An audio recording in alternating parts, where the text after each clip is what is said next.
The HopUp Tension Fabric Display is a simple, versatile display that can be set up in seconds.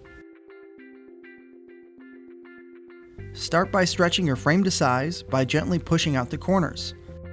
Next, make sure your purple locking arms are aligned. If not, adjust so that they snap together easily.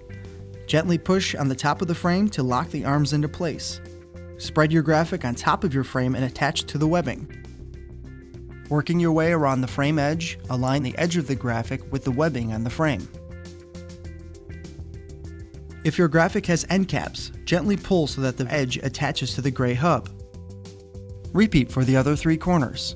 Your graphic should be taut. For frames over 3 quads high, stabilizing feet attach simply. Turn your display on its side and slide the stabilizing feet onto the dovetail clips on the bottom hubs.